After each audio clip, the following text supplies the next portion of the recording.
लखनऊ के court room में shoot out और मारा गया जीवा। कौन है ये जीवा और जिसने उसे मारा है, क्या है उसकी पहचान? हम समझेंगे आज इस मामले को कि आखिर इस हत्या के पीछे का मकसद क्या हो सकता है। यह भी जानिए कि आज अरविंद केजरीवाल और अखिलेश यादव की मुलाकात हुई। इस मुलाकात में दोनों कितने करीब आए। ऑर्डिनेंस पर तो साथ सही है, लेकिन क्या गठबंधन में भी जाएंगे? इस पर भी चर्चा करेंगे और आखिर में हम बताएंगे कि बीजेपी में वो कौन सा समाजवादी पार्टी का नेता है जिसकी चर्चा है कि वो जल्द ही बीजेपी ज्वाइन करने वाला है। नमस्कार, मैं हूं कुमार अभिषेक, आप देख रहे हैं यूपी तक।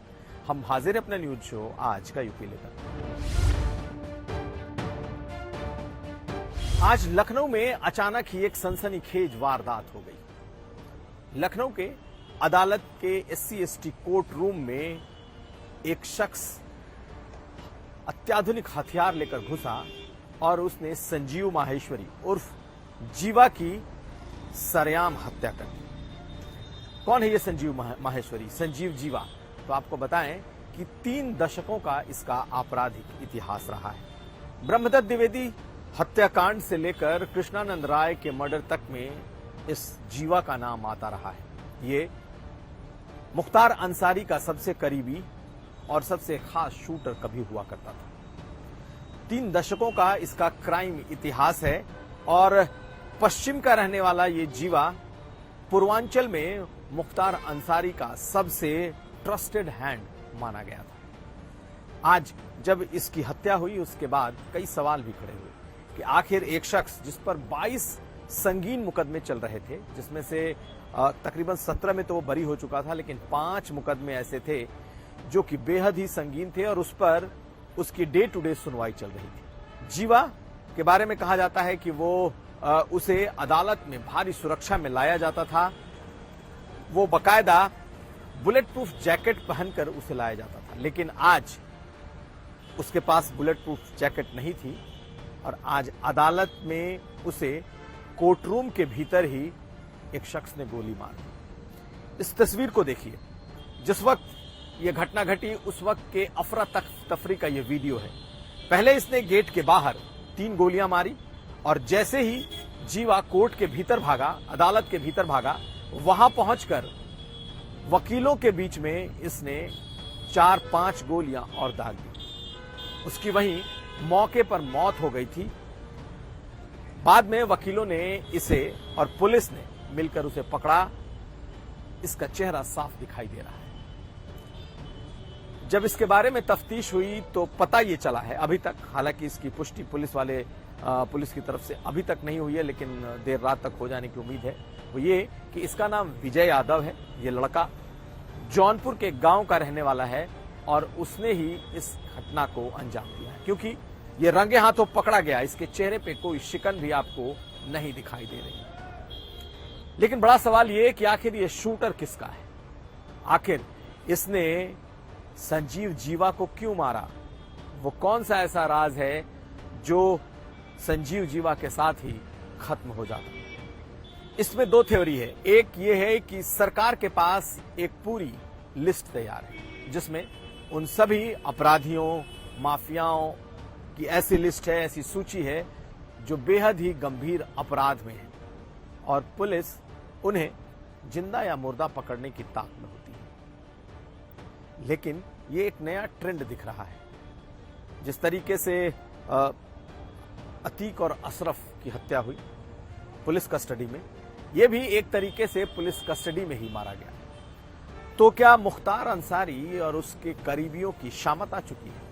वो चुन चुन कर मारे जा रहे हैं। इस बात की तरफ ढेरों लोग इशारा कर रहे हैं। हालांकि ये बेहद ही हाई सिक्योरिटी इलाका है, जो अदालत है जिसमें बहुत ही सुरक्षा के बाद गुजरना पड़ता है।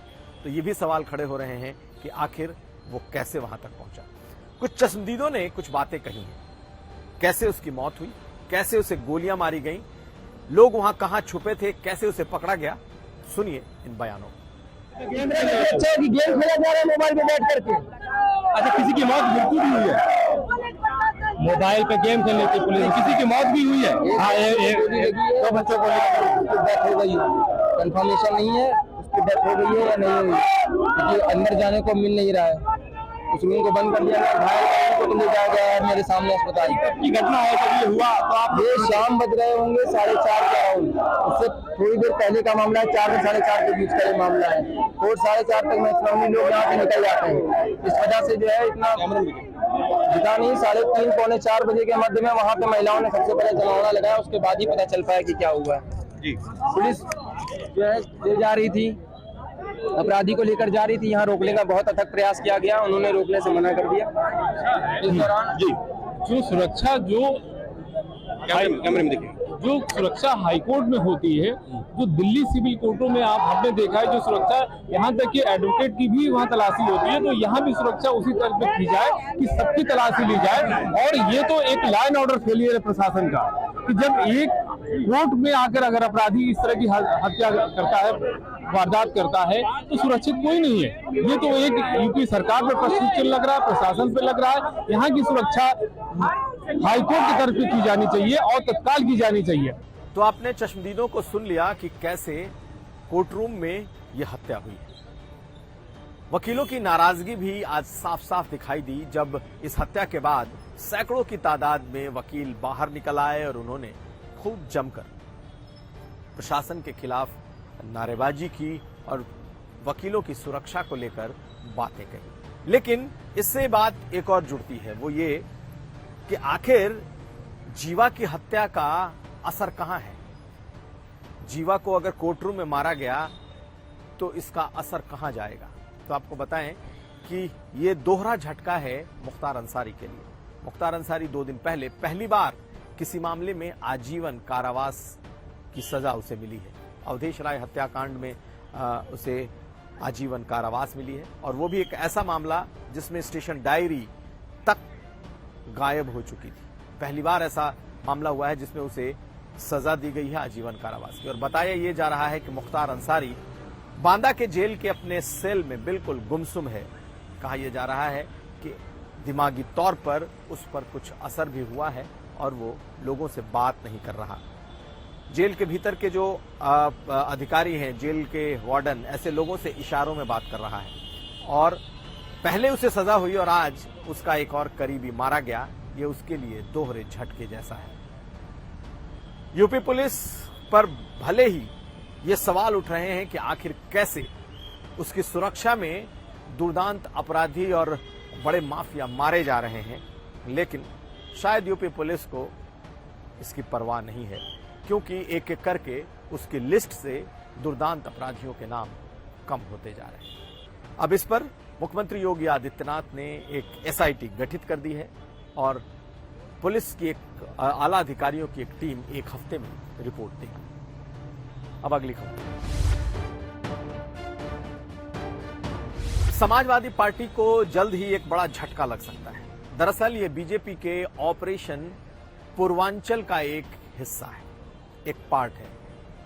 आपको बताएं कि समाजवादी पार्टी इस बार बीजेपी को टक्कर देने के लिए अभी से ही मैदान में है। तो बीजेपी भी समाजवादी पार्टी को जोर का झटका धीरे धीरे से देने की कोशिश कर रही है। वो नेता जिन्होंने बीजेपी का साथ चुनाव के एंड पहले छोड़ा था, जिसमें दारा सिंह चौहान, जिसमें धर्म सिंह सैनी, जिसमें स्वामी प्रसाद मौर्य की तिकड़ी थी।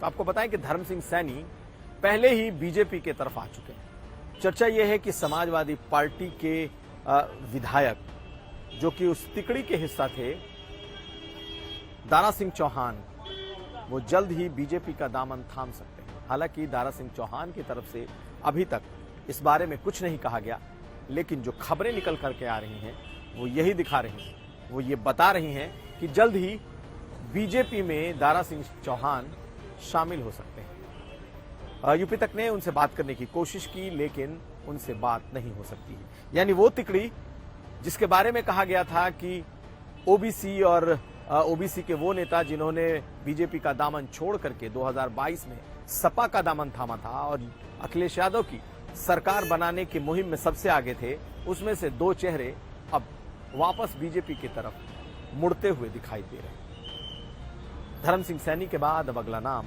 दारा सिंह चौहान का हो सकता है। इस पर हमारी नजर बनी रही। गठबंधन और विपक्षी एकता के लिहाज से लखनऊ में आज एक और बड़ी खबर रही और वो ये कि अरविंद केजरीवाल अपनी पूरी टीम यानी कि भगवंत मान और अपने दूसरे बड़े नेताओं के साथ लखनऊ आए अखिलेश यादव से खास मुलाकात करने। दरअसल इस मुलाकात का मकसद था कि ऑर्डिनेंस के मामले पर समाजवादी पार्टी की का समर्थन लेना। अखिलेश यादव पहले ही इस मुद्दे पर उनके साथ अपनी सुर में सुर मिला चुके थे। उन्होंने साफ साफ बीजेपी और केंद्र सरकार की इस बात के लिए आलोचना की थी कि केंद्र सरकार दिल्ली सरकार के अधिकारों को कुचल रही है और ऑर्डिनेंस के मुद्दे पर वो साथ होंगे। ये बात पहले से भी मालूम थी और पहले से भी अखिलेश यादव इस मुद्दे पर उनके साथ खड़े दिखाई दे रहे थे। लेकिन आज अरविंद केजरीवाल अपनी टीम के साथ आए थे। इसमें संजय सिंह भी थे और भगवंत मान भी थे। काफी देर तक इन दोनों के बीच में कमरे में बातचीत भी हुई, प्रेस कॉन्फ्रेंस भी हुई और प्रेस कॉन्फ्रेंस में अखिलेश यादव ने इस मुद्दे पर साफ साफ उनका समर्थन किया। लेकिन क्या विपक्षी एकता के दौरान उत्तर प्रदेश में आम आदमी पार्टी और समाजवादी पार्टी के बीच कोई गठबंधन होगा? इस मुद्दे पर फिलहाल कोई बात नहीं हुई। कम से कम प्रेस कॉन्फ्रेंस में इस मुद्दे पर साफ साफ कुछ नहीं कहा गया।